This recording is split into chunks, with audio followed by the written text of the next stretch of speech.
کیا اس پر اسٹڈی نہیں ہوگی کہ آخر کیا وجہ ہے کہ موسٹ آف اسلامک کنٹریز یہ اکثر جو ہے یہ سیف ہیں اور اس کے مقابلے میں صاف ستھری کھاتی پیتی پیسے والی عیش موج مستی والی لگژریز والی جو ممالک ہیں وہ تباہی کا شکار ہوئے پڑے ہیں. خوبصورت بات. وہ رو رہے, وہ گھروں میں بیٹھے وائرس لگ رہا ہے. ہمارے لوگ گھر میں بیٹھتے نہیں ہیں, باہر نکلتے ہیں گھوم پھر کے آ جاتے ہیں, کہتے کچھ نہیں ہوا کچھ نہیں ہوا کچھ نہیں ہوا.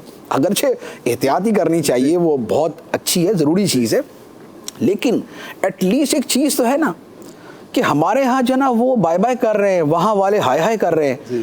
تو اب اس کے پیچھے ریزن کیا, اس کے پیچھے ریزن کیا نکلے گا, جو ایک جسٹ میں ایک یوں کہہ لیں کہ انڈیکیشن کے طور پہ عرض کر رہا ہوں, ریسرچ ہوگی تو ہی پتہ چلے گا حقیقت میں.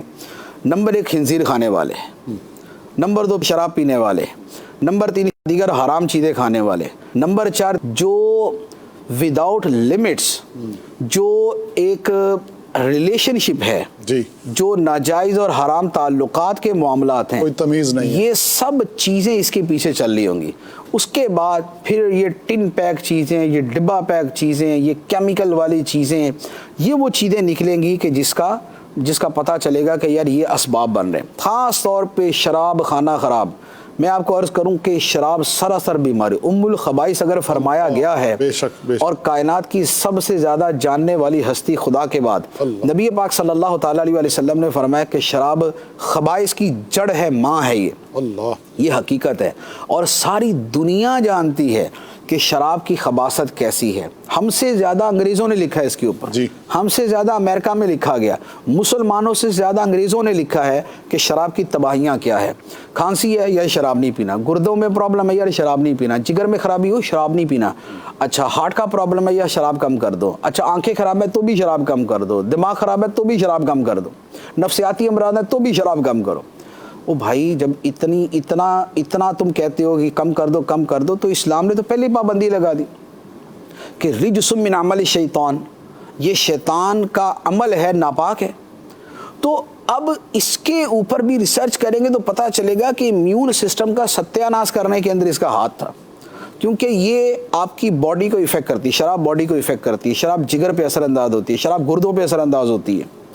جب جگر اور گردوں پہ اثر انداز ہوگی تو امیون سسٹم کیا دماغ کے اوپر سے چل رہا ہوتا ہے, وہ انہی کے ساتھ ریلیٹ ہے. امیون سسٹم کا تعلق جو ہے یہی جو اعضائے رئیسہ جن کو کہا جاتا ہے, اور بلڈ جو ہے یہ اسی کے ساتھ ریلیٹ کرتا ہے. تو جب اس کو خراب کر دیا, اس کو خراب کیا تو امیون سسٹم کے اندر اسی طرح کی پرابلمز ہوئیں. اب جب ایسا معاملہ پیش آیا تو پتہ چلا یہ کیسے کیا ہو گیا.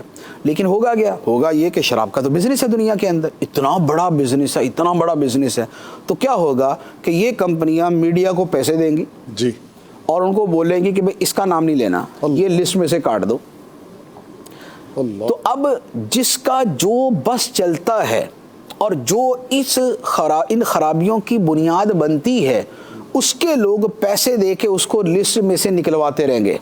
ریسرچ اسکالر جو ہوتے ہیں غیر مسلم یا مسلمانوں میں بھی کچھ ایسے ہوں گے کہ جو پیسے لے کے ریسرچ کر رہے ہوتے ہیں, ریسرچ میں ڈنڈی مارتے ہیں, اس میں چوری کرتے ہیں, اس کے اندر حقائق نہیں بیان کرتے ہیں. کتاب چھپنے لگتی ہے تو اوپر سے کوئی نہ کوئی پریشر اور پیسہ اور مٹھی گرم کر کے ریسرچ میں سے وہ چیز نکال دی جاتی ہے کہ یہ نکال دو باقی ڈال دو. تو اس انداز کے اندر جو سرمایہ دارانہ نظام والے لوگ ہیں, کارپوریٹ سیکٹر جو ہے یہ جو ہے نا اس انداز میں یہ لوگوں کو دھوکہ دیں گے اور لوگوں کے دماغ کو جو ہے نا وہ پھر اسی طرف لگا کے رکھیں گے. لیکن at least the world is about to change, دنیا بدلے گی.